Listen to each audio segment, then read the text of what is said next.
Olá, meus amigos, sejam muito bem-vindos a mais um programa Na Mídia com Marcelo Maran. Eu sou Marcelo Maran. Estamos aqui nos estúdios do Primeira Linha Web Rádio, localizado na cidade de Sete Lagoas, Minas Gerais. De Sete Lagoas para Minas, para o Brasil e para o mundo, através de toda a rede que acompanha aí o sistema Primeira Linha. Nós estamos aí com os nossos amigos que estão aí no canal do Facebook. Muito obrigado a vocês, compartilhe esse vídeo, é muito importante. Para vocês, o nosso canal do YouTube, deixe o seu like, faça a sua inscrição, quem ainda não fez, e nos incentive, deixando aí o seu like também. Para vocês e os amigos que compõem todos os grupos do WhatsApp e que repassam não só para o estado de Minas Gerais, mas para os grupos que compõem a nossa rede em todo o Brasil, muito obrigado a vocês, continuem compartilhando. E hoje, aqui nos estúdios do Primeira Linha Web Rádio, 4 de agosto do ano de 2020, nós estamos recebendo aqui um profissional médico, e eu vou dizer aqui agora quais são as características dele, o currículo dele, sobre um assunto que eu tenho absoluta certeza que vai interessar muito a vocês que estão aí nos ouvindo, telespectadores e vocês ouvintes, através da nossa rádio, Primeira Linha Web Rádio. Nós vamos falar sobre essa pandemia e quem vai falar sobre o assunto é o Dr. Gilmar Reis. Para que vocês tenham uma ideia, ele é médico formado pela Universidade Federal de Minas Gerais, Belo Horizonte, em 89, e entre todos os seus currículos é especialista em cardiologia pela Sociedade Brasileira de Cardiologia no Rio de Janeiro em 92, Research Fellow e mestre em cardiologia pela Universidade de Michigan, orientação do professor William Floyd Armstrong em 2003-2004, doutor em cardiologia pelo Instituto do Coração INCOR, da UF e USP, né, em São Paulo. Nós temos aqui também muita coisa. Professora adjunto 4 do Departamento de Medicina do Instituto de Ciências Biológicas e Saúde da Universidade Católica de Minas Gerais desde 2003. Filhão, né? Ou seja, um pesquisador da American College de Cardiologista, também da Europa Society de Cardiologia, coordenador do curso de Medicina da PUC Minas Campus Contagem, pesquisador atuante nas linhas de pesquisa de coronariopatias adquiridas, determinação de biomarcadores da saúde e no ambiente, estudo epidemiológico de agravos crônicos de saúde e doenças endêmicas em população. Olha só, tem mais coisas aí, mas ele vai completar para nós, mas é muito, e o prazer é maior ainda de estar recebendo aqui nos estúdios do Primeira Linha Web Rádio, Dr. Gilmar Reis, para o cumprimento, doutor. Prazer é todo meu, Marcelo Maran, estar aqui falando para você e para os seus ouvintes. Muito obrigado. Doutor, se o senhor quiser acrescentar mais alguma coisa do que nós conversamos aí sobre o seu currículo, como eu disse, ele é extenso, e é sempre um prazer poder receber alguém com conhecimento tão vasto nessa área, porque o bate-papo nosso aqui vai ser bastante frutífero e vai ser aproveitado pelos nossos telespectadores.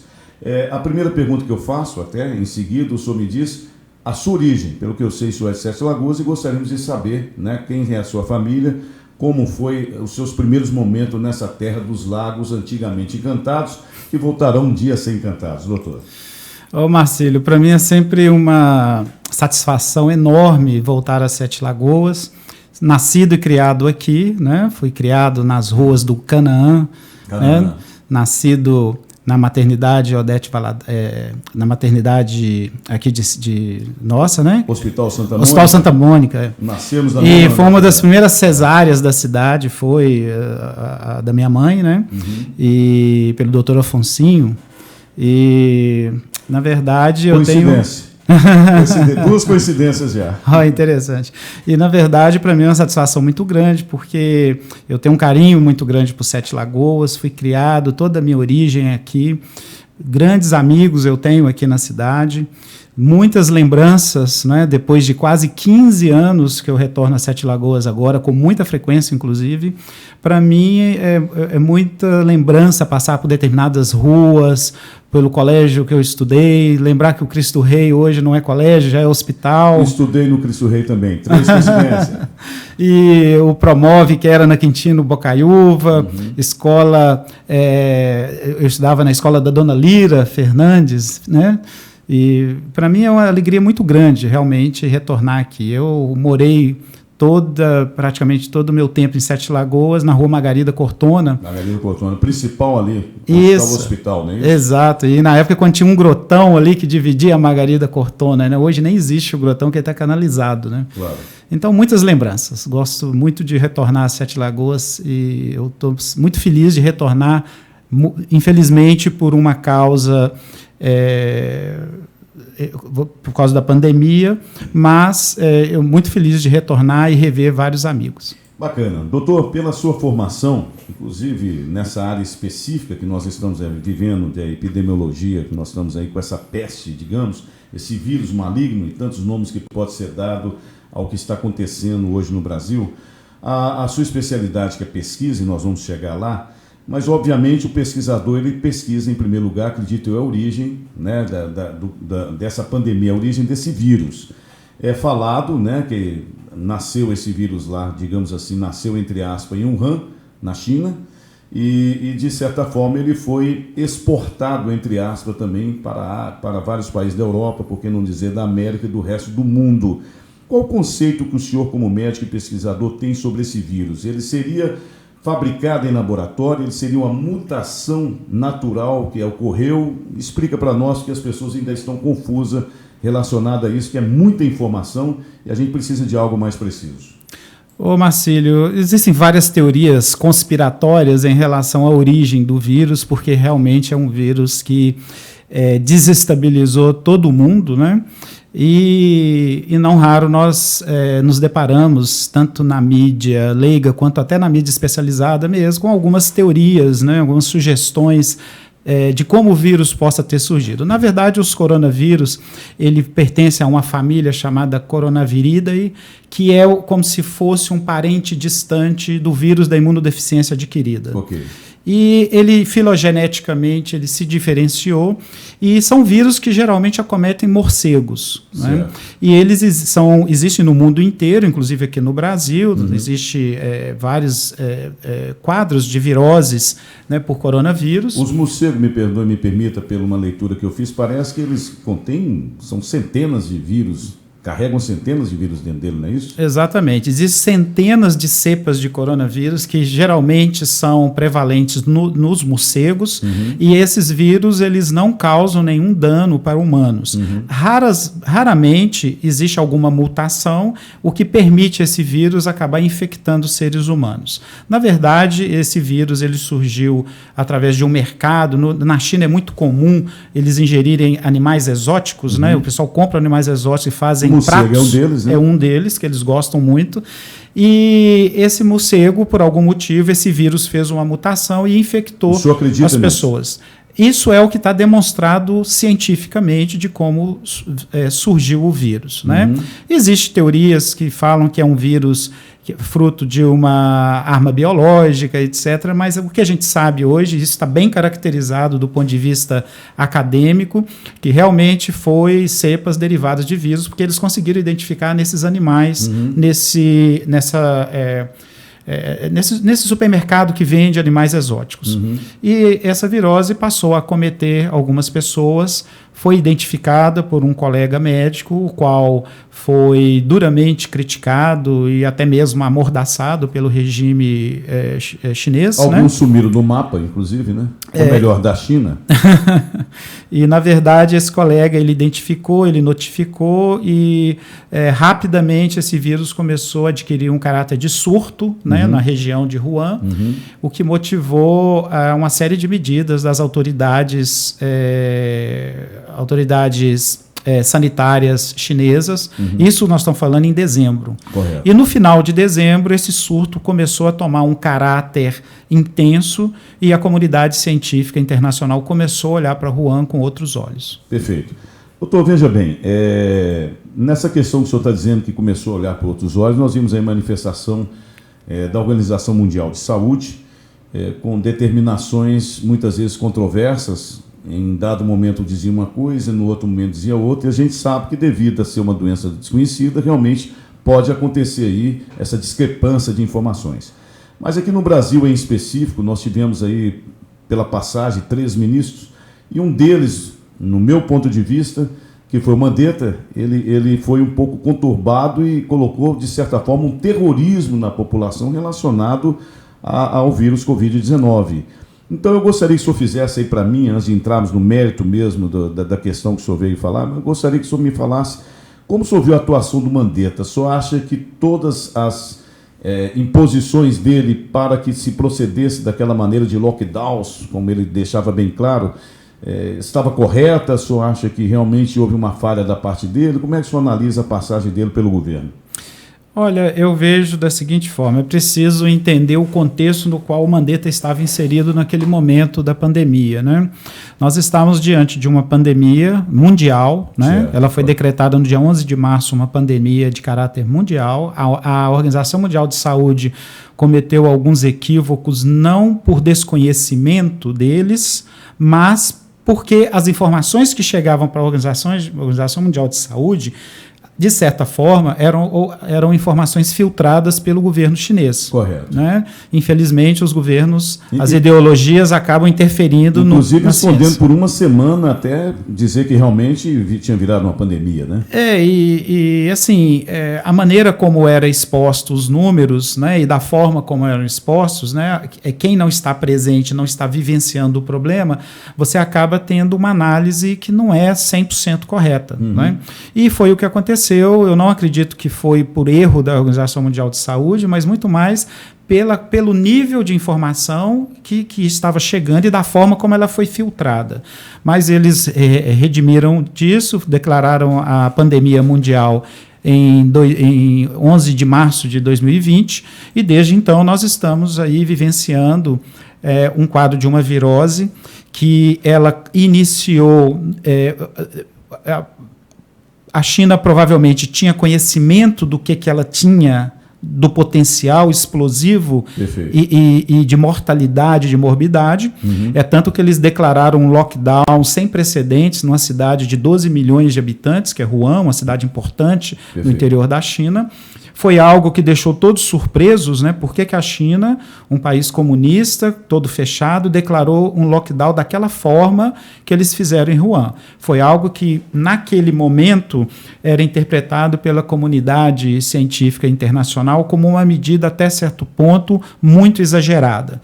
Hoje, nós vemos que eles fizeram certo, porque esse vírus ele possui uma alta taxa de infectividade.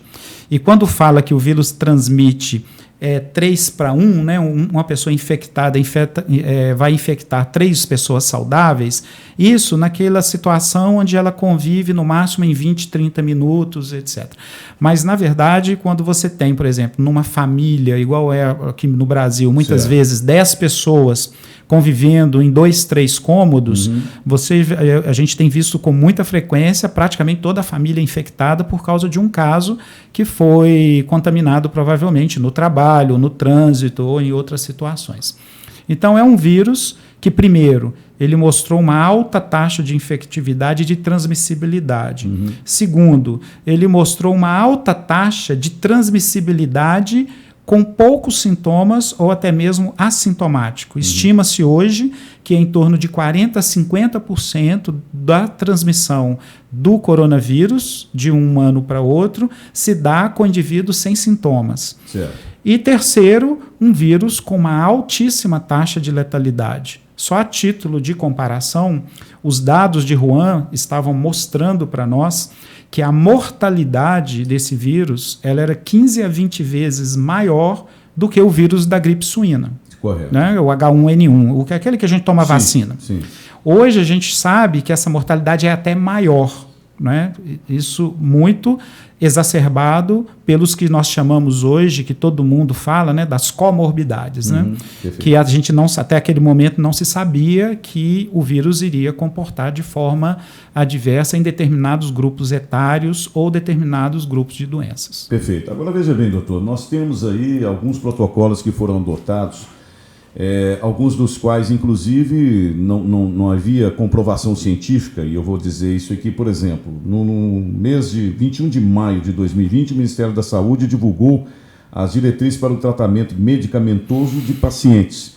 Nessa oportunidade, recomendações publicadas sobre esses medicamentos falava da hidroxicloroquina para pacientes com Covid-19, e com cloroquina e hidroxicloroquina, né?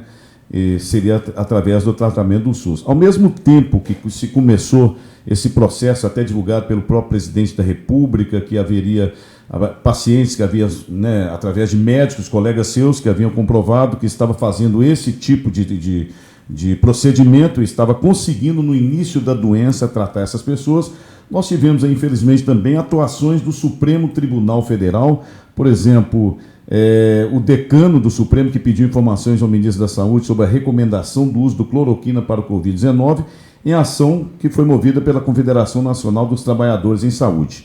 Então nós tivemos aí, e estamos tendo até hoje, diversas dúvidas a respeito disso, e a hidroxicloroquina e a cloroquina é colocada aí para as pessoas para o tratamento inicial, e também sabemos que fora isso nós temos também o Remdesivir, né, que seria para o estado mais grave. O senhor, como pesquisador, médico, como se houver essa questão da hidroxicloroquina e até, no caso mais grave, do Remdesivir? Bom, então vamos lá.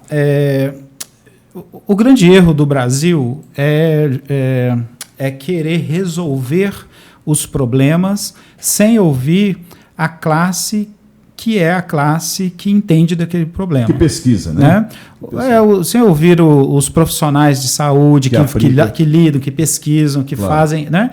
Então, é muito triste quando a gente vê um decano do Supremo Tribunal Federal em uma canetada resolver se a população deve usar tal medicamento ou não, né? Nós vivenciamos isso há uns 2, 3 anos no que tange aos tratamentos de obesidade, algumas medicações extremamente deletérias que causam um alto índice de morbidade e de mortalidade, sendo utilizadas sem controle no nosso país. A Anvisa fez um controle, que o mundo inteiro estava fazendo esse controle, o Brasil era um dos poucos países que não tinha uma legislação mais específica. Esse medicamento estava vindo do exterior de forma ilícita, seria isso? Não necessariamente, inclusive vendidos aqui em farmácias adquiridos como se fosse uma medicação um analgésico simples. Sem receita. Né? Sem receita e sem nada.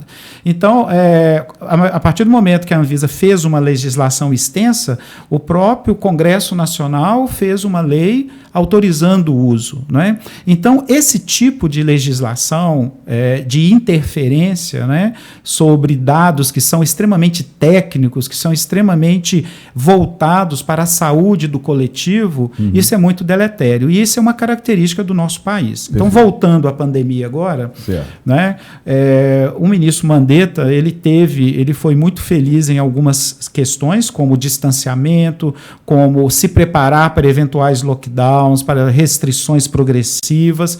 Por quê?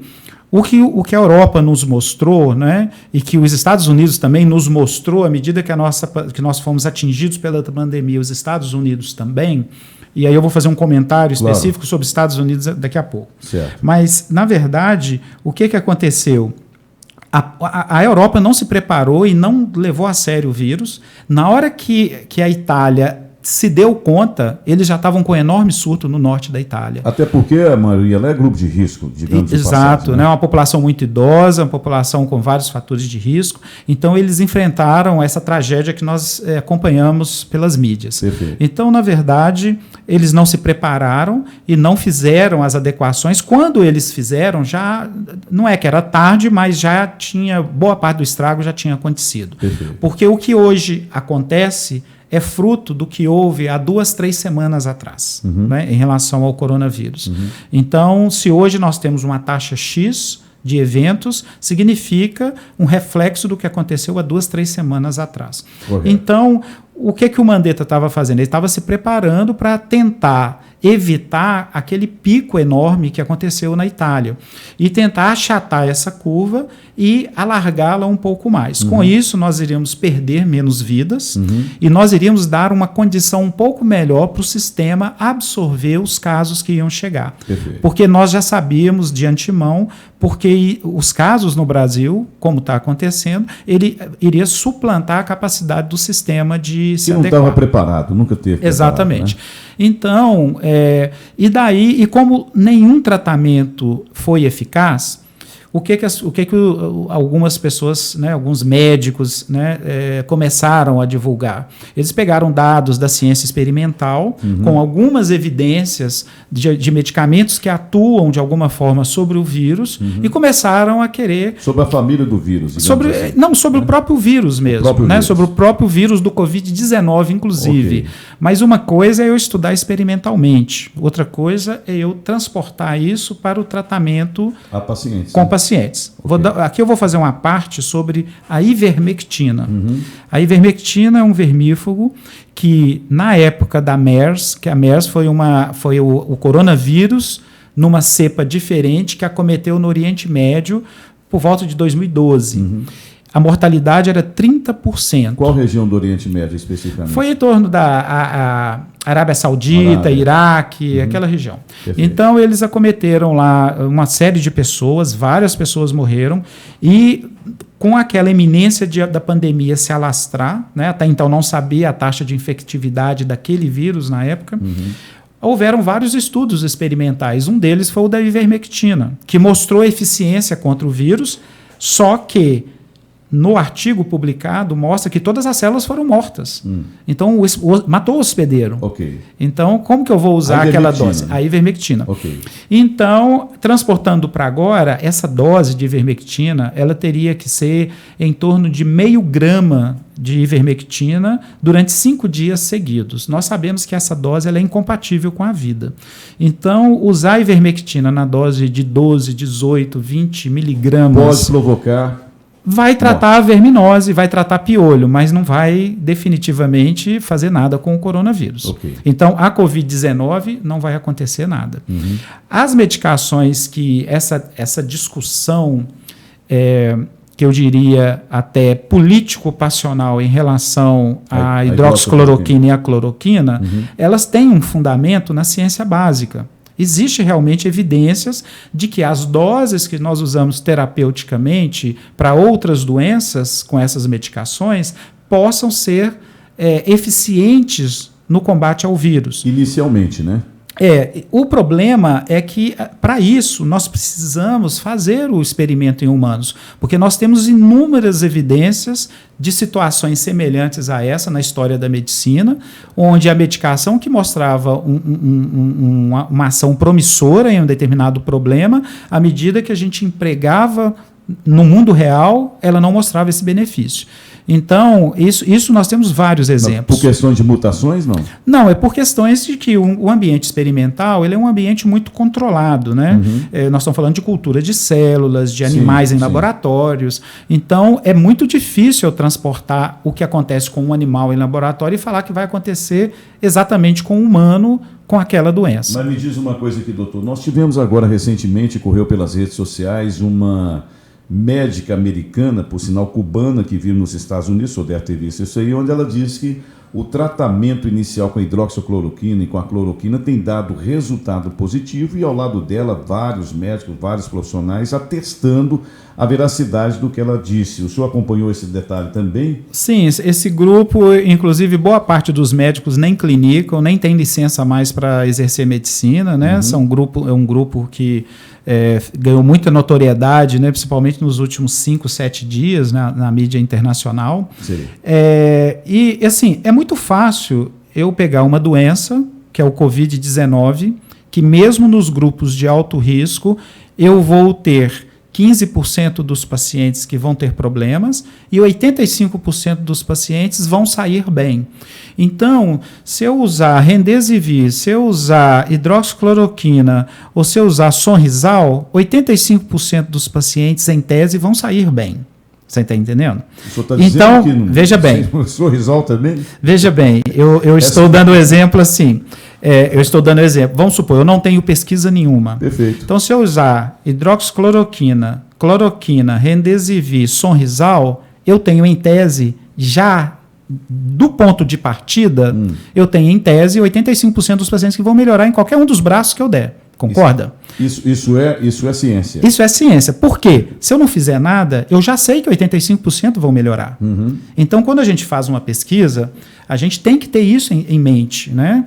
Então, olha o que eu disse aqui. Se eu der hidroxicloroquina, cloroquina, Remdesivir, azitromicina e Sonrisal, 85% dos pacientes em qualquer um desses braços vão melhorar. Perfeito. Porque a doença vai melhorar independente de qualquer coisa que eu fizer. Assintomática, o problema, assintomática, as pessoas? Isso, as pessoas ficam com a gripe, às vezes uma gripe mais intensa, ficam acamadas, muita febre, os dias vão passando, ela vai melhorando e sai da gripe. Perfeito. Entendeu? Perfeito. Isso acontece em 85% dos pacientes com Covid-19. O problema são os outros 15%. E aí é que a gente tem que saber se esses grupos de medicamentos vão ter ação nesses 15%. Por que eu estou fazendo esse exemplo grosseiro?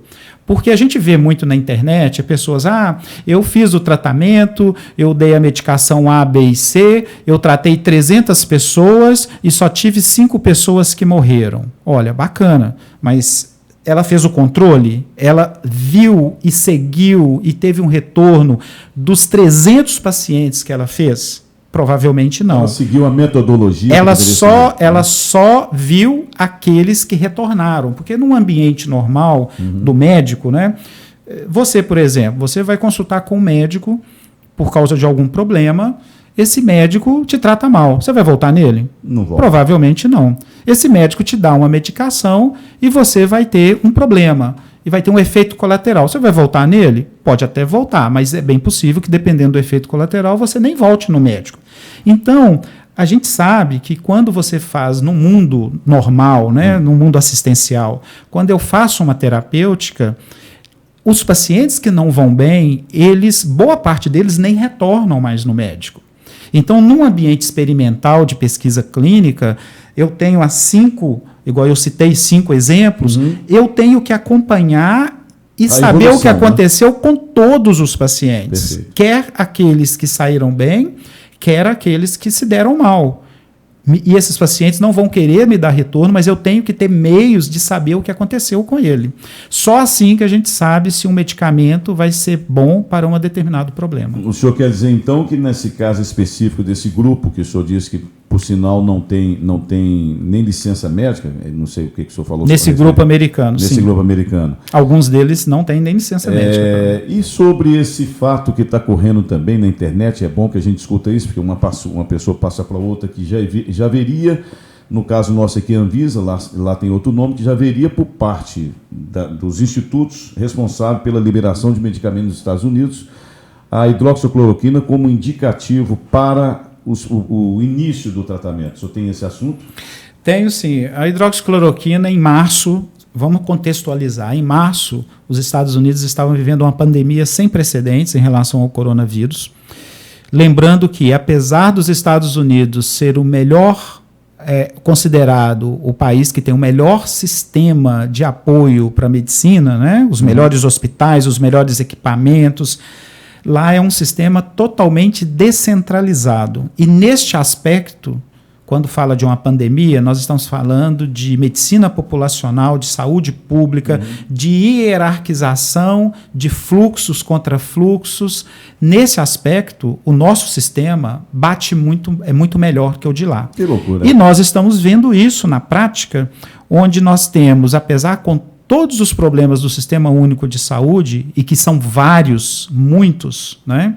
Apesar de todos os problemas, por ser um sistema hierarquizado de decisões, as decisões fluem mais rapidamente e mais facilmente em todo o sistema. Nos Estados Unidos é um sistema descentralizado. Cada grupo médico toma a sua decisão. Cada grupo médico, inclusive. E eles vivenciaram esse problema, porque até eles conseguirem unir todo mundo para alinhar as decisões, eles perderam aí quase 30 dias de pandemia. E aí foi a tragédia que aconteceu no estado de Nova York. A gente pode verificar aqui, e eu tenho aqui, por exemplo, do dia 4 de agosto, terça-feira, por sinal, hoje, lembrando, doutor, hoje é dia do padre, viu? Eu quero lembrar para o senhor que hoje é dia do padre. Se o senhor tiver algum padre queira mandar um abraço para ele, hoje é dia do padre. Tem vários. Saudação ao Padre Alexandre, lá da minha paróquia Bom Jesus de Vale, em Belo Horizonte. Saudação ao Dom Joaquim Giovanni Mal Guimarães, o meu reitor da PUC Minas. Saudação ao Dom Valmor de Azevedo, meu arcebispo, do qual eu tenho muito orgulho. Participo de alguns grupos de apoio lá para o Dom Valmor, com muita satisfação, muita honra, muita humildade e muita partilha com os colegas da Arquidiocese de Belo Horizonte. Bacana. Pois é, hoje também é Dia Nacional da Campanha Educativa de Combate ao Câncer. Olha só. Eu quero aproveitar e mandar um abraço aí para o doutor Arley Santiago, né, médico que o senhor deve conhecer lá de Montes Claros, né, um abração aí para ele, que é exatamente oncologista, exatamente a área dele. Bom, nós temos aqui um balanço do Ministério da Saúde que divulgou na terça-feira, dia 3, uma soma de pessoas infectadas no Brasil desde o início da pandemia, que atingiu 2.750.318. Desse total de óbitos com suspeita ou confirmação da doença, chegou a 94.665, dos 2.750. Ainda de acordo com o boletim diário, desse total, 1.912.319, ou seja, 69,5% de pessoas se recuperaram da doença e há 743.334, ou seja, 27% de pacientes em acompanhamento. Parece que esses dados aí, de certa forma, batem com o que o senhor havia me dito sobre aquela legião de pessoas que você tem que pesquisar, não é isso mesmo? É isso mesmo, Marcílio. A gente vê realmente os nossos números, eles têm particularidades, né? Nós temos um problema sério de testagem, até por causa da questão financeira mesmo. Um exame de RT-PCR, ele tem um custo aproximado entre R$300 e R$500, dependendo de onde e por pessoa. Por pessoa, por exame. Então, você imagina eu fazer uma testagem em massa de RT-PCR, isso é uma fortuna, é muito difícil, né? Nesse momento não há condições. É muito difícil para o nosso país, né? Claro. Então, a gente entende o esforço, né, que foi feito, embora nós achemos que poderia ter sido mais testado, principalmente em Minas Gerais, mas a gente entende que é também uma situação muito complexa do ponto de vista de custos, né? E eu vou investir muito na testagem, como é que eu vou fazer a assistência dos pacientes que vão demandar por leitos de terapia intensiva. Você deve relembrar aí, né, pelas mídias, o que aconteceu há 2-3 meses, ventiladores que custam R$40 mil, sendo vendido a R$200, R$300 mil. Doutor, me permita, é nessa parte que eu quero entrar. São os absurdos que acontecem no Brasil. E nós temos aí algumas informações que, infelizmente, até companheiros médicos em alguns outros estados dizendo, né, médico diz companheiros da sua área, dizendo que tem sido pressionado até por governadores ou até mesmo prefeitos a colocar nos atestados de óbito que seria Covid-19, mesmo não sendo Covid-19, você vê vários relatórios aí pela internet. E o Brasil se tornou o país que, infelizmente, apesar do combate à corrupção, continua a corrupção. Ela não está só inserida no sistema do político. O senhor vê empresas, como o senhor citou, participando desse tipo de corrupção, o que eu considero um crime contra a humanidade no momento desse. Mas como o senhor está avaliando aí essa questão dos estados? Nós já sabemos que tem prisões, nós já sabemos que tem aí a caça àqueles que realmente desviaram recursos. Momento triste, como eu disse, um crime contra a humanidade. Sua avaliação a esse respeito? Olha, infelizmente houveram vários desvios financeiros nas verbas públicas liberadas. Isso é fato, não é? Existem vários desvios e eu não quero entrar no mérito de cada um deles, mas existem vários. Como existem também vários casos onde os equipamentos foram comprados a preços elevados porque naquele momento não tinha como comprar e não tinha como oferecer. Lei da oferta e da procura. Exato. E aqui eu vou entrar numa parte só em relação à situação de Manaus na época e de Fortaleza, porque eles estavam no meio de uma pandemia, né? Nós assistindo aqui pela televisão, câmeras frigoríficas sendo colocadas ao lado dos hospitais, pessoas falecidas ao lado de pessoas... Isso é real, doutor? Isso é real. Aconteceu? Aconteceu mesmo. Eu tenho vários colegas... Não foi montagem? Eu tenho colegas da Força Nacional de Saúde que foi para Fortaleza, que foi para Manaus, e isso é real. Então, realmente, essas situações que ocorreram, e aí não tinha outra situação. Então, ou compra R$200 mil ou vai morrer pessoas. E ainda teve problemas para trazer os equipamentos, que os equipamentos foram para o porto de Miami e foram sequestrados pelo governo americano, teve lá na Europa. Então, houveram várias situações que realmente foram lamentáveis, principalmente em abril. O senhor está falando da questão de respiradores, mas a gente sabe, por exemplo, através de outras pesquisas que deixaram bem claro, na Itália inclusive, que nem sempre o entubar o paciente seria o suficiente ou seria o necessário, né? O desenvolvimento da doença no organismo e essa falta de respiração seria devido à interferência até de certos puses, vamos dizer assim, na linguagem popular, que estaria no pulmão. O que o senhor pode afirmar sobre isso aí, doutor? Olha, isso é fato, né? O coronavírus, quando ele desenvolve a resposta imunoinflamatória grave, é como se fosse dar um tiro de canhão para matar um pernilongo.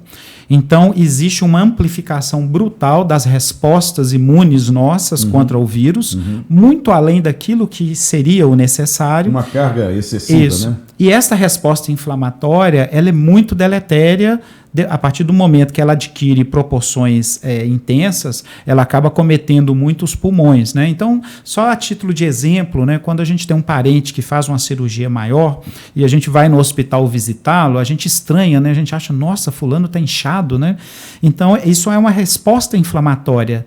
Nesta situação, uma resposta inflamatória pós-trauma, que é uma cirurgia, uma resposta inflamatória esperada, leve a moderada, que a gente diria assim, e a gente já fica assustado. Então eu estou falando de uma resposta inflamatória brutal, maciça, e isso, o paciente fica muito inchado, e o pulmão ele é como se ele encharcasse de líquido. Então a pessoa fica simplesmente inundado de líquido e não consegue haver troca gasosa. Aí no caso, o respirador não é eficiente. E precisa ser respiradores de elevada qualidade, porque respiradores comuns, respiradores normais, como por exemplo a gente usa num pós-operatório de uma cirurgia cardíaca ou de uma cirurgia neurológica ou de uma grande cirurgia, onde a resposta inflamatória é devida àquele processo, esses respiradores não são suficientes para dar conta de uma síndrome da angústia respiratória do adulto grave. Aí eu preciso de um ventilador que realmente tenha vários recursos para poder fazer aquele pulmão oxigenar minimamente e a pessoa conseguir passar por esse processo e aí ter o período de recuperação. Então quer dizer que na observação do senhor, até mesmo como pesquisador, o respirador ele é necessário, todavia, para casos considerados gravíssimos, né? Sim. Não entubar o paciente que apresentar um sintoma, já vai entubando, porque eu tenho casos que isso andou acontecendo. Existem evidências de que a intubação mais precoce no coronavírus, ela minimiza a transmissibilidade para toda a equipe, né? E isso não causa aumento de mortalidade para o paciente. Você entendeu? Então, muitas vezes... Não é uma agressão muito grave? Muitas vezes é melhor você intubar e ter os parâmetros ventilatórios sob controle do que ele não ser controlado, porque se eu não intubar e não fazer uma pressão positiva intensa, não fazer tudo aquilo que a ventilação mecânica permite quando eu tenho uma resposta inflamatória grave, se eu não faço isso, a própria inundação pulmonar e aquele quadro que está ali, ele vai perpetuando o processo inflamatório. E vai disseminar. E isso vai favorecer a infecção bacteriana secundária e outros problemas. Doutor, nós fomos aí num caso em Sete Lagoas, né? Vamos pular aqui para a nossa terrinha, que é um dos motivos do seu retorno, digamos assim, a Sete Lagoas, devido à sua preocupação. O senhor está desenvolvendo alguma pesquisa relacionada a Sete Lagoas, prestando algum atendimento, algum trabalho aí relacionado ao poder público? Qual a sua preocupação e seu foco em Sete Lagoas nesse momento? Bom, então eu vou voltar àquele exemplo que eu dei das 5 medicações que melhoram em 85% das vezes. Perfeito. Então, a ciência é assim que a gente faz, né? Quando a gente tem alguma evidência, eu coloco essas medicações. Eu não quero saber o que vai acontecer com os 85% que melhoram. Eu quero saber o que acontece com os 15% que não melhoraram. Perfeito. Então, para isso, a gente precisa partir das evidências. Então, as evidências experimentais, elas apontam para que realmente os compostos de quinino possam reduzir, porque como que o composto de quinino atua no vírus, nesse tipo de vírus, né? E aí eu estou falando da cloroquina, hidroxicloroquina, mefloquina e outros compostos de quinino que existem antimaláricos no mundo. Como que eles atuam? O vírus, ele entra dentro da célula e ele assume o controle do núcleo celular. E para que ele faz isso? Ele faz isso para ele se multiplicar. Então, ele assua a maquinaria nuclear, que a gente chama, e faz ela replicar o vírus de forma descontrolada. Então, um vírus que invade o núcleo, chegando 24 horas após, eu terei alguns milhares de cópias virais sendo produzidas. É como se fosse infectando outras células. É como se fosse uma máquina de xerox que vai tirando cópias atrás de cópias sem controle. Correto. O que o composto de quinino faz? Quando ele entra dentro da célula, quando esse fármaco entra no interior da célula, ele provoca infectada, né? Da célula de uma maneira geral. Okay. Ele provoca uma acidificação da célula. A célula fica mais ácida, fica com mais ácido dentro dela. Com isso causa um certo atordoamento do vírus. Certo. Então, em vez dele fazer milhares de cópias, em vez desse xerox sair fazendo milhares de cópias ao longo de 24 horas, ele vai fazer algumas centenas de cópias. Reduziu. Ele vai reduzir significativamente. Certo. E existe uma teoria que a gente acredita que, se eu tenho um controle dessa produção viral, pode ser que a resposta inflamatória que ele desencadeia no organismo seja uma resposta mais controlada. E aí eu diminuo a chance de ter aquela resposta inflamatória grave, que é popularmente, né, hoje todo mundo conhece o termo, que a gente chama de tempestade citocínica. Perfeito. Bom, então essa é uma das teorias em relação aos compostos de quinino. A outra classe de medicação que é muito, é muito atraente no coronavírus são chamados inibidores da protease. A protease é uma enzima que ela é vital para a replicação genética, a replicação viral do vírus RNA. E é uma medicação que é muito utilizada para o combate da síndrome da imunodeficiência adquirida. Nós temos vários medicamentos que são inibidores de protease, que são extremamente eficientes. A AIDS, então, no caso, estaria usando, seria esse o exemplo? Sim, vários medicamentos, né? Certo. E por que eu estou citando o vírus da AIDS? Porque é um vírus RNA igual ao vírus coronavírus. Lembra no início? Eu falei que filogeneticamente eles têm a mesma origem. Exatamente. Então, os estudos experimentais no coronavírus mostram que essas drogas são muito eficientes e destroem o vírus. Okay. Então, qual que é a ideia? É usar uma medicação dessa para tentar destruir o vírus. Igual eu tenho um medicamento que destrói vírus, né? Igual nós temos antibióticos que destroem bactérias, eu tenho medicamentos que destroem vírus.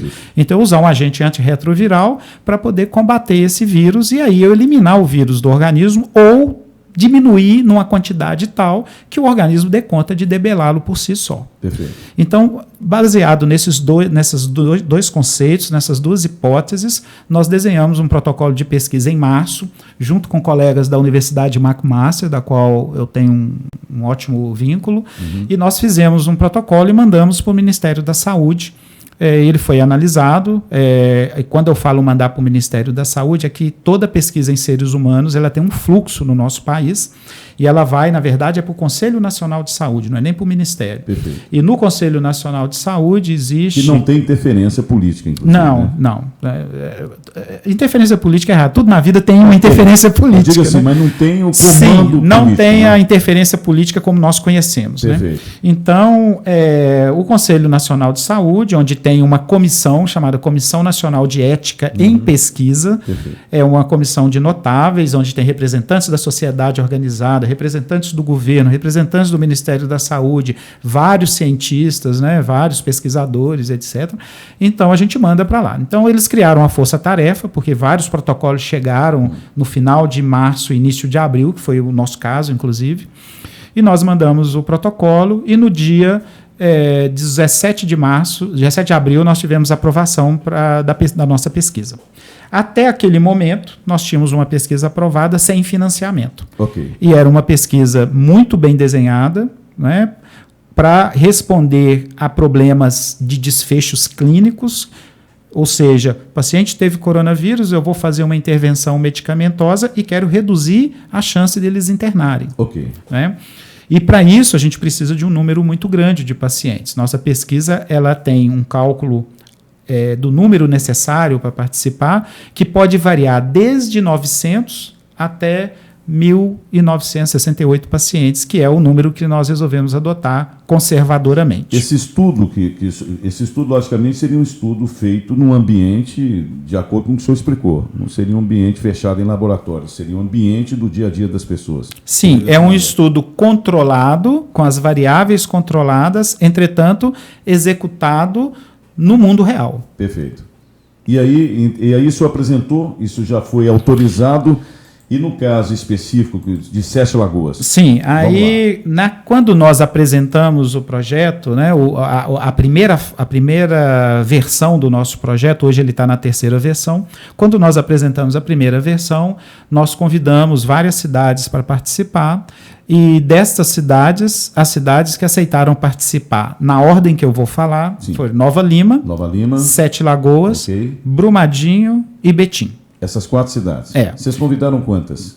Nós convidamos vários da região metropolitana de Belo Horizonte. Somente Belo Horizonte, essas isso na primeira versão. Tá, né? Tá. Então, nós convidamos essas cidades. Posteriormente a isso, né, devido a uma série de questões gerenciais, administrativas e logísticas... E o financiamento? Aí nós fomos atrás de diversos agentes públicos, políticos, sociedade organizada da indústria, do comércio, etc. Okay. E, infelizmente, a impressão que nos deu é que todo mundo quer investir, todo mundo queria ajudar no Covid, está todo mundo se mobilizando, mas, na verdade, para manter força de trabalho. Né? Está todo mundo preocupado com manter a força de trabalho, mas não da pesquisa em si, vigente, mas quando fala que é pesquisa, as pessoas têm isso, uma visão muito diferente, por exemplo, do que a América do Norte tem, do que a Europa tem, do que a Ásia tem, no papel da pesquisa na melhoria das condições de saúde das populações. Mas o senhor citou, por exemplo, já que foi uma aprovação pelo governo, o governo federal não participa financeiramente dessa pesquisa? Não. Ele aprova a questão ético-regulatória, se nós estamos dentro dos padrões éticos aceitáveis, se nós estamos protegendo o sujeito da pesquisa. Aí é a questão ética da pesquisa, okay, a questão da relevância da pergunta, se o projeto está desenhado de forma a dar sustentação ao que nós estamos pesquisando, né? Porque a gente vê muitos projetos que realmente não possuem uma concatenação clara entre a hipótese, os procedimentos e a conclusão que ele quer chegar. O senhor já iniciou em Sete Lagoas o procedimento? Sim, aí só para atualizar esse processo, né? Então, paralelamente, nós iniciamos uma discussão com a Fundação Bill e Melinda Gates. Isso começou no meados de abril, isso já com o projeto aprovado, e a Fundação Bill e Melinda Gates nos trouxe a Universidade de Washington juntos para também participar dessa conversa, e nós participamos de diversas etapas de reunião, até que no dia 29 de abril eu recebi um telefonema do professor Peter Duhl, da Bill Gates Foundation, onde ele me falou que a fundação iria financiar o nosso projeto. Que bacana. E para nós foi uma satisfação enorme, porque financiado em conjunto com a Universidade de Washington. Então aí nós já fizemos um network muito bacana com a Universidade de Washington em Seattle, e foi o único estudo no Brasil, né, financiado pela Fundação Bill e Melinda Gates para combate ao Covid-19. Bacana. E aí nós caímos em Sete Lagoas, vamos lá. E aí nós caímos em Sete Lagoas. Aí, depois disso, outras cidades somaram ao nosso grupo, né? Na segunda versão, nós tivemos aí um apoio maciço de Governador Valadares e de Montes Claros, que hoje são parceiros fundamentais nesse projeto de pesquisa, através da Residência de Medicina de Família e Comunidade e das universidades localizadas nessas cidades, né? Nós estamos com um apoio muito grande, principalmente de Governador Valadares e Montes Claros. Nós temos também Araraquara, em São Paulo, que juntou-se a nós, e agora, na terceira leva, nós temos várias cidades da região metropolitana, incluindo Belo Horizonte, aí eu cito Belo Horizonte, Ibirité, Sarzedo, Lagoa Santa, Santa Luzia, Vespasiano, Confins, né, Itaúna, e todos esses somando a nós, né, nesta tentativa de colaborar com a pesquisa no sentido de ter uma resposta positiva ou não, né, para o que a gente está pesquisando. Doutor, para que o nosso telespectador possa entender como se procede essa pesquisa, uma vez que nós estamos falando aqui não só para Sete Lagoas, né, por ser internet, para o Brasil e para o mundo, como eu sempre digo.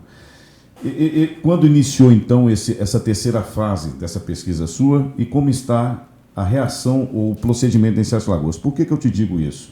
Eu tenho informação, logicamente, que existem pessoas que estão mal utilizando essa questão da sua pesquisa e fazendo visitas aí de forma indevida nas residências. Então, eu queria que o senhor explicasse direitinho o procedimento correto dessa pesquisa suas e o que está acontecendo, se o senhor está sabendo dessas pessoas que, infelizmente, estão agindo de forma maléfica ou com objetivos escusos, sei lá. Marcílio, infelizmente o ser humano ele tem uma capacidade enorme de se reinventar, inclusive para o mal, né? Então é muito interessante isso, porque, por exemplo, a pesquisa está sendo implantada, então a gente senta, primeiro nós temos a anuência da Secretaria de Saúde, através do seu poder constituído local, né? Em todas as cidades, e isso é exigência regulatória para que a gente possa executar a pesquisa. Nós temos toda uma logística de ética e de regulação em pesquisa que a gente precisa seguir antes de começar. Então, isso nós fizemos com todas as cidades, inclusive com Sete Lagoas, sentamos com os gestores locais, explicamos a pesquisa, depois sentamos com os seus auxiliares para também fazermos o mesmo, com a epidemiologia, onde a gente trabalha numa parceria muito boa em todas essas cidades, e junto à atenção primária e à atenção secundária, né? Aí, traduzindo, nós estamos falando das unidades básicas de saúde e estou falando das unidades de pronto atendimento. Okay. Por que eu estou falando do sistema público? Porque o Covid-19, na sua fase inicial, ele acomete todos os estratos, né? Mas particularmente os estratos que usam o sistema público de saúde. Certo. E essas pessoas acabam se referenciando às unidades básicas de saúde. E, por incrível que pareça, a aceitabilidade de programas de pesquisa é muito mais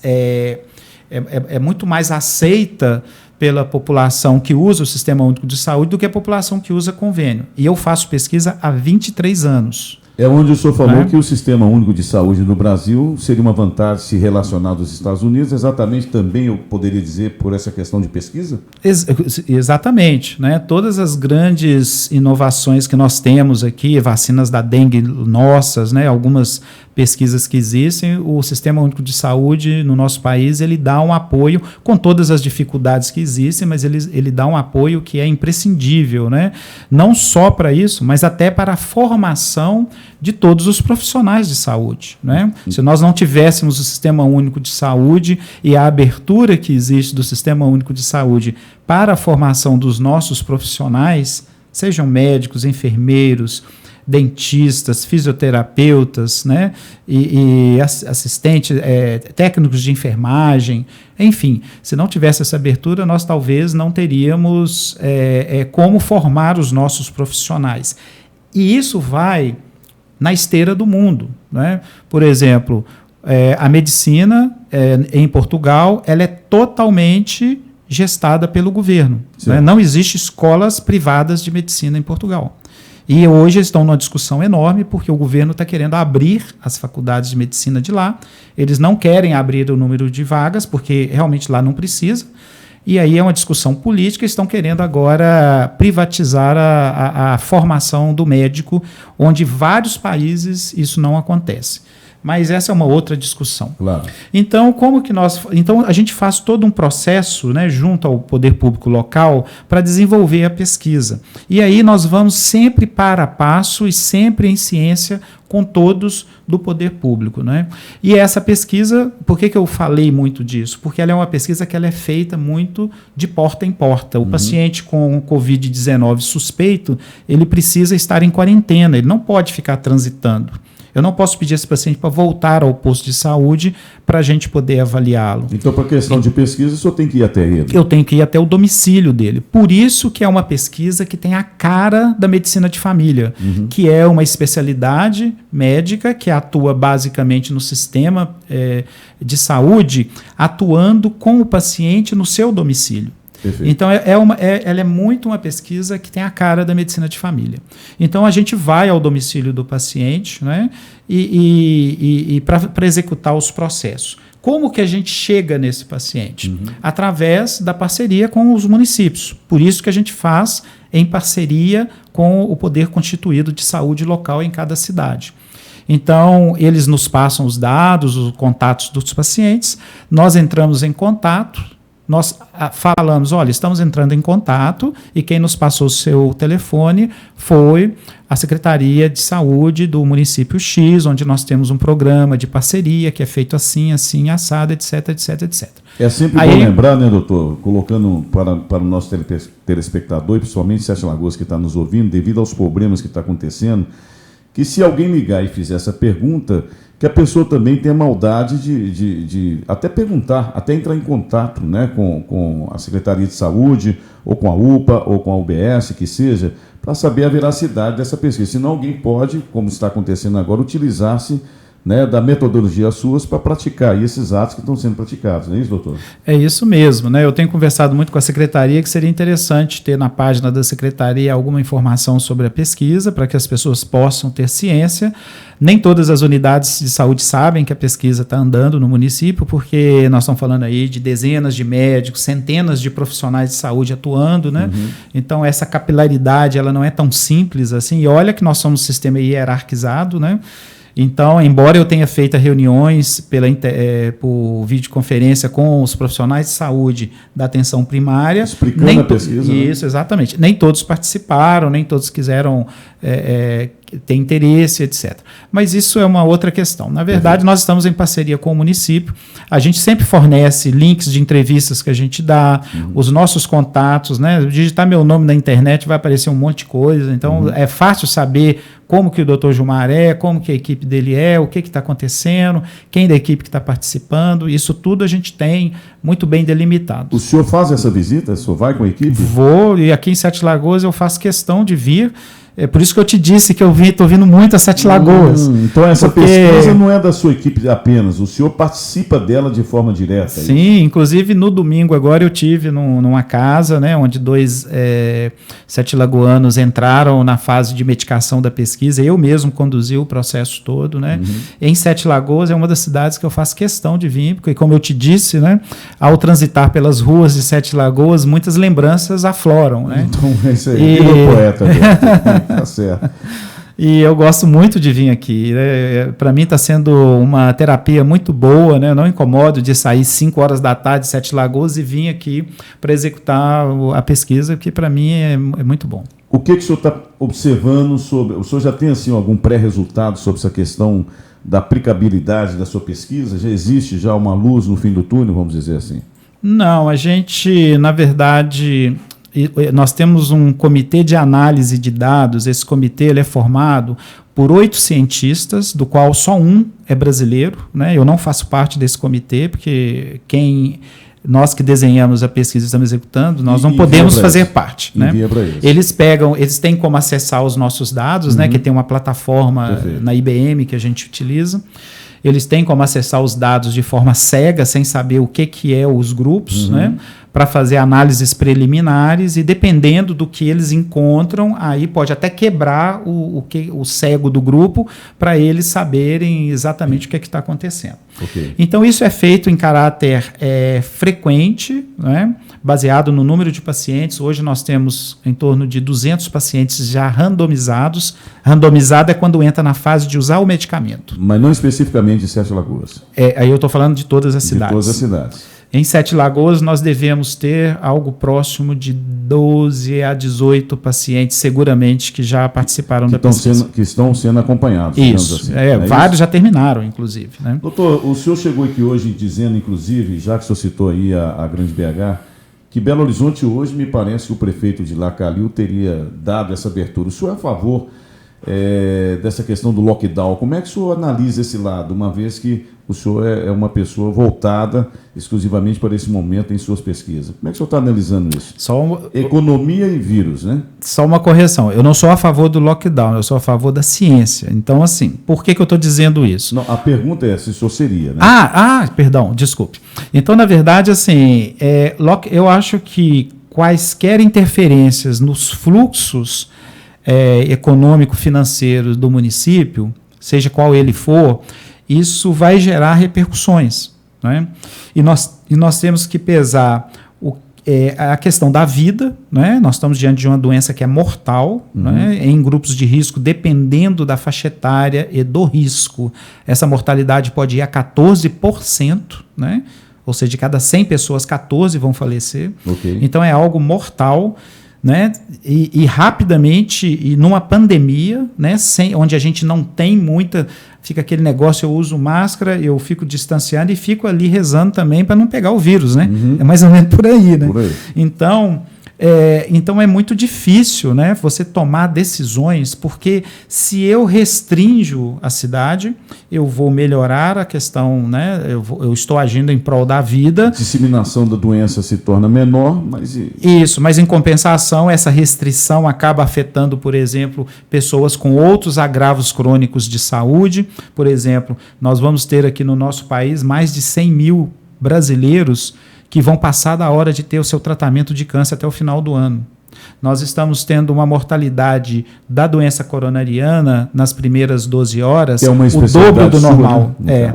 Nós estamos tendo um atendimento de morte domiciliar por provável infarto que aumentou 4 vezes em vista do que era. Que então, quaisquer das decisões, eu entendo que é uma escolha de Sofia. Não é uma escolha que não vá trazer repercussões importantes, né?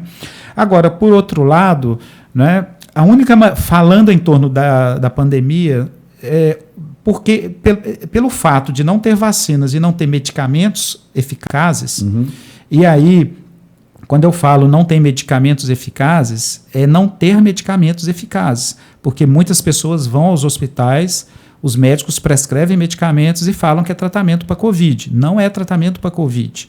É muito mais para acalmar, para dar uma tranquilidade, do que realmente está tratando o Covid.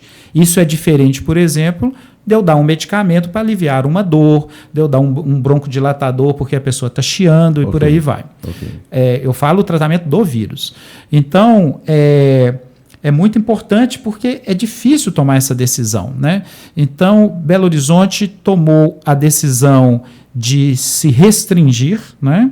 E hoje, inclusive, de manhã, foi um dos motivos de uma reportagem longa que eu ouvi na mídia sobre a Belo Horizonte ser a única capital, a única região metropolitana que realmente conseguiu, de certa forma, restringir mais as questões de fluxo, de controle do comércio, das lojas, etc. Mas a que preço? Exatamente, ao preço de várias falências, de vários problemas, né?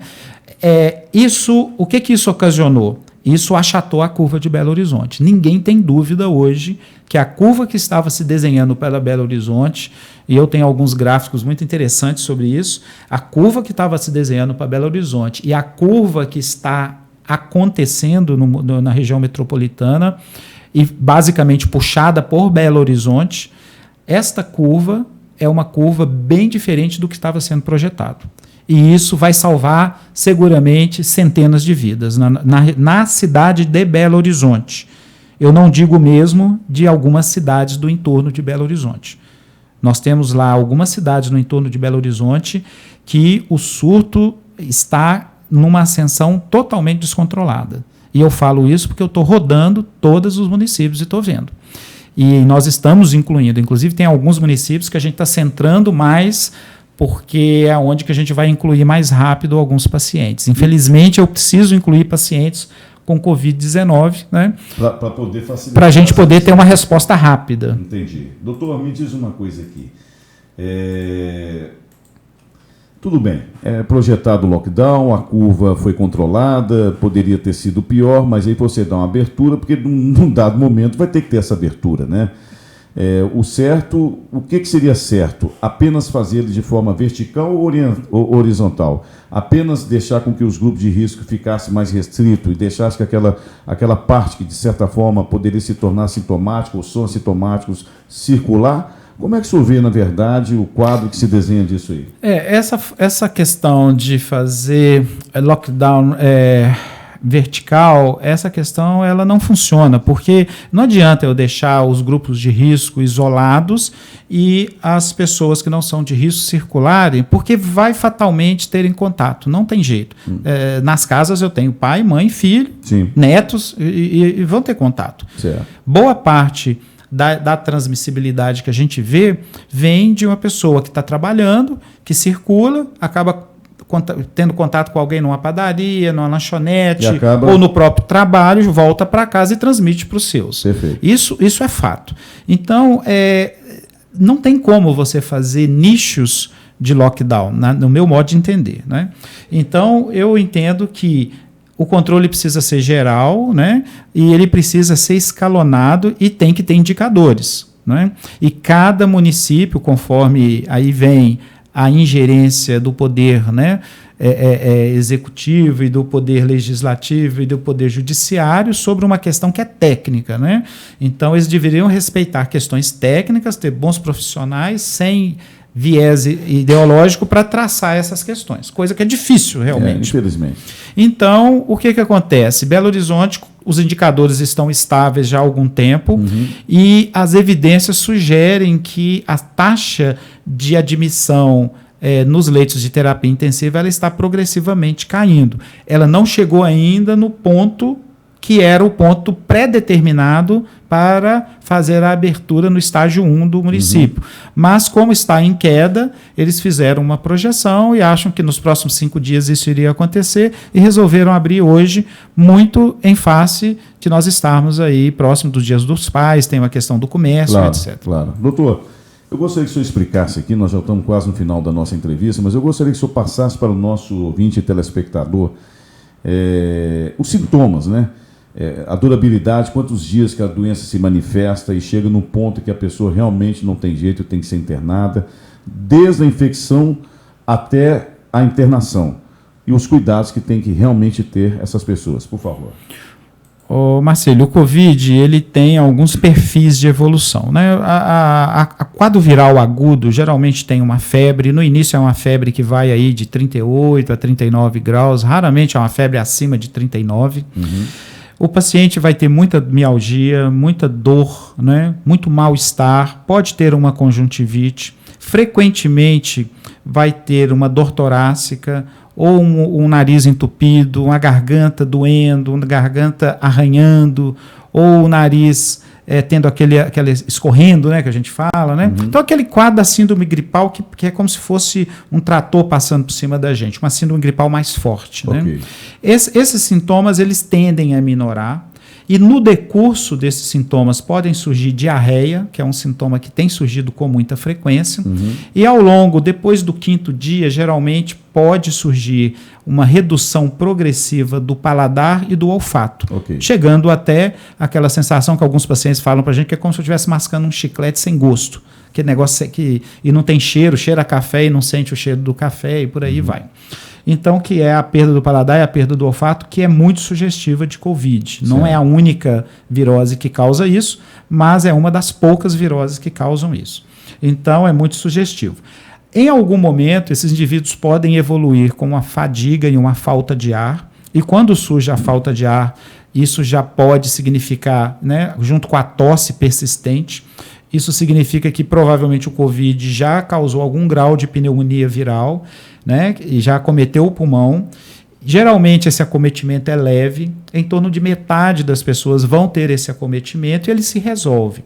Em outras pessoas, esse acometimento pulmonar ele vai progredindo, aí a falta de ar vai aumentando, a fadiga vai aumentando, a dor torácica vai aumentando, pode surgir a febre, porque a resposta inflamatória desencadeia a febre. Então, a pessoa estava ali com febre, melhorou, ficou com um quadro ali no meio do caminho que não termina de melhorar e, de repente, começa a piorar. Essas pessoas precisam ficar atentas, porque se a falta de ar aumenta, ela precisa voltar ao pronto atendimento. Quanto tempo, então, que eu poderia dizer que desde a infecção, por exemplo, tem pessoas que contraíram o coronavírus, o Covid-19, e ele não evoluiu, né? Quanto tempo que você sabe se evoluiu ou não no organismo? Sim. Como eu disse, pegando 100 pessoas que tiveram Covid agora, exatamente nesse momento, eu vou acompanhá-las. Até 5 dias, metade vão desaparecer os sintomas. Certo. Aí 50% vão continuar com sintomas. Aí vai depender dos fatores de risco, das comorbidades que essa pessoa tem. Dependendo das comorbidades que essa pessoa tem, como eu disse, 50% melhorou, Então, nós estamos só com 50%. Desses 50%, eu tenho aí em torno de 30% que podem precisar de hospitalização, desse subgrupo que persiste com sintomas. A piora clínica pode acontecer desde 7, 8 dias até 12, 14 dias. Ok. Não é? Não existe um ponto, não existe um dado que eu possa... que quando eu observo esse dado no paciente, ele vai falar, esse paciente vai piorar. A gente não tem um marcador para isso, infelizmente. Existem alguns marcadores laboratoriais que podem sugerir, mas muitos pacientes que desenvolvem esses marcadores, inclusive, melhoram no decurso da doença. E aí, desses 50% que ficaram, em torno de 30%, em torno de 70% vão melhorar, e os outros 30% vão melhorar, vão ter algum problema. Como eu disse, 50%, se eu vou retroceder desde o início, eu estou falando em torno de 15% de todos os indivíduos que desenvolveram Covid-19. Lembrando que Covid-19 é a virose SARS-CoV-2, que é o vírus, sintomática. Não existe Covid-19 assintomático. Entendi. Então, quando a gente pega indivíduos assintomáticos com o vírus, isso não é Covid-19, isso é SARS-CoV-2, que é o vírus, a mutação do vírus que causa o Covid-19. Então, quando eu falo que eu tenho 100 pacientes com Covid-19, eu estou falando dos pacientes que desenvolveram sintomas. Sintomas, entendi. Bom, doutor, é bem complexo, é uma pesquisa bem... que ainda tem muito o que dá, né, para a medicina de informação, para que esse cientista chegue à conclusão. Eu gostaria que o senhor agora desse um conselho como médico para os seus conterrâneos de Sete Lagoas, né? Para as pessoas de grupo de risco e demais pessoas jovens, né? Bom, o conselho que eu dou para os meus conterrâneos de Sete Lagoas e para todos que nos escutam é o seguinte: primeiro, usar máscara, né? Não é admissível hoje não usar máscara em ambiente social. Segundo, tentar manter o distanciamento dentro do possível, 2 metros, se não 1,5 metro. Né? Então, infelizmente, nós ainda temos que evitar um pouco o aperto de mão, o abraço carinhoso. Né? Eu sei que isso mexe muito com as famílias, mas isso é necessário nesse momento. Terceiro, lavar as mãos. Lavar a mão com água corrente e sabão. Se não tem água corrente e sabão, utilizar o álcool em gel ou álcool líquido, enfim. Né? Mas isso é fundamental. Quarto, acreditar na ciência, porque existem centenas de pesquisadores trabalhando diuturnamente para tentar achar alguma resposta, seja na melhoria de sintomas, seja em alguma medicação para evitar hospitalizações, seja nas vacinas que estão vindo por aí, e nós vamos fazer as vacinas da Organização Mundial de Saúde, e as cidades que estão na pesquisa conosco seguramente vão participar dessas vacinas, né? A não ser que o poder público de saúde local não queira, o que eu não acho que vai acontecer. Claro. E acreditar, né? Acreditar que, como o mundo passou em 1918 por uma epidemia, de uma pandemia semelhante a essa, nossa, e lembrando que naquela pandemia, né, fazendo um paralelo da nossa Covid-19, que aliás foi praticamente um século depois da gripe espanhola, né? Lembrando que na gripe espanhola não existiam ventiladores. Não existiam computadores. Não existiam computadores. Não. Não se sabia o que era infarto agudo do miocárdio, né? Não existiam antibióticos, nem transplante de coração. Nem transplante. A penicilina foi descoberta em 1929, né? Então, naquela época, a pandemia ela matava em torno de 5%, né? 6%. Né? E hoje? Hoje, com todos os recursos tecnológicos que existem na medicina, a pandemia mata, no nosso país, 4,5%. É uma loucura, é uma discrepância. Doutor, nós estamos recebendo, portanto, aqui nos estúdios do Primeira Linha Web Rádio, a presença do Dr. Gilmar Reis, como eu disse aí, nascido em Sete Lagoas e nos dando orgulho aí para Minas, para o Brasil e para o mundo. O microfone é seu, se tiver algo que eu não tenha perguntado ou algo que o senhor queira acrescentar, por gentileza, o senhor passe as informações. E as pessoas que queiram entrar em contato com o senhor também, logicamente, né, por alguma dúvida, ou para poder até mesmo entrevistá-lo, outros canais, outras pessoas que estão nos ouvindo aí no Brasil afora. O microfone é seu, doutor. Bom, eu agradeço pela oportunidade, Marcílio, de falar para os seus ouvintes, de falar para os conterrâneos de Sete Lagoas. Eu tenho muito orgulho de ser sete-lagoano, né? Quando eu falo que nos congressos, né? Quando me perguntam de onde eu nasci, eu falo com muito orgulho que eu sou mineiro de Sete Lagoas, né? É parente do Zacarias. Exatamente. Então, para mim é muito orgulho, né? Sempre me reportar aqui as minhas origens, né? Um homem sem origem não tem história, né? Não tem história. Então é muito importante isso. Então, o que eu diria para os meus conterrâneos é que nós temos uma pesquisa, é uma pesquisa séria, é uma pesquisa que tem um grande contingente de pesquisadores, de cientistas e de trabalhadores por trás para que ela aconteça. Perfeito. Então, não é algo que sou eu que estou fazendo, né? Eu tive a grata satisfação de liderar esse processo, e tenho, né? E nós estamos aqui no município. É possível que, se algum de vocês tenham Covid-19, pode ser que vocês recebam uma ligação da nossa equipe. Se tiver dúvidas, pode me procurar, digitar meu nome na internet, Gilmar Reis. Vocês vão encontrar várias entrevistas sobre Covid-19, vão encontrar o nosso endereço da nossa clínica, o telefone da nossa clínica, né? Podem contactar o município pedindo informações, que nós vamos ter o máximo prazer e satisfação, né, de poder, né, tê-los conosco na pesquisa para colaborar. Eu digo sempre para todos, Marcílio, que a pesquisa é uma forma de exercer a cidadania. Com certeza. E é uma forma de exercer a empatia, porque é muito difícil, né? Eu acho que é um degrau a mais para o ser humano, para a evolução, quando a gente começa a enxergar não o que eu vou ter de benefício, mas o que eu posso ajudar, né? Então, a pesquisa é isso. A pesquisa, muitas vezes, né? Eu não diria até no Covid-19, porque nós temos só 25% de chance da pessoa estar no grupo placebo.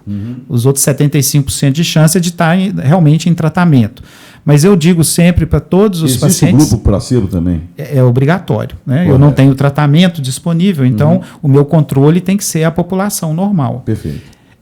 Então, na verdade, eu digo sempre para os meus pacientes que participar de uma pesquisa é eu estar me doando em benefício do outro, porque aquela resposta, embora eu não necessariamente tenha um benefício imediato dela, eu vou estar propiciando, né, um benefício para centenas de milhares de pessoas que possam desenvolver aquele mesmo problema, né? Então, é uma visão da pessoa como cidadão contribuindo, né, para a melhoria, né, da saúde do seu entorno.